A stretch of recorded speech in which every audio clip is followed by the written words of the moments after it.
The Tourism Department welcomes the extension of martial law in Mindanao, saying the heightened security is giving the country's tourism a much-needed boost.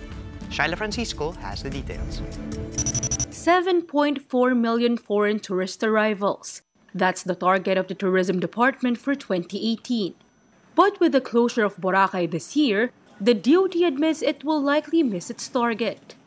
I'm not confident because, though it has been increasing, we have to admit that the closure of Boracay, of course, it's a top tourist destination. It was closed for 6 months. Based on the Tourism Department's data, the country lost about 500,000 tourists during Boracay's shutdown. And while the island has been back in business since October, officials say it is not enough to compensate for the losses. Some flights that were diverted to Cebu and onto Bohol, some were diverted to Puerto Princesa, Palawan. But there were also some that were diverted to other ASEAN destinations. There might be some who also canceled altogether. At most, the DOT expects to have received 7.2 million foreign tourists by the year end. In the first 10 months of the year, 5.8 million foreign tourists arrived in the country.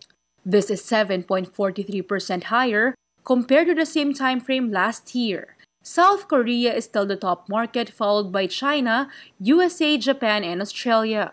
But among these 5 countries, China has the fastest growing market, jumping 30% from a year ago. Definitely it is because we've renewed our ties with the Chinese government.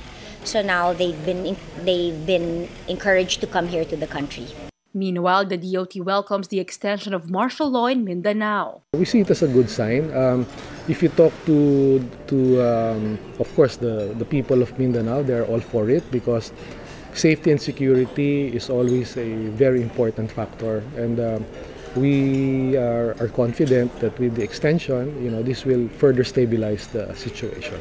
In line with this, Bengzon says, as far as security for tourists is concerned, they have deployed tourist-oriented police for community order and protection, or top cops in all major destinations in the country. The idea is to develop a pool of tourist-friendly police who can address the needs of not only the foreign visitors but also the domestic visitors. And that is our commitment to our tourists, so that they have an enjoyable and safe stay in the Philippines.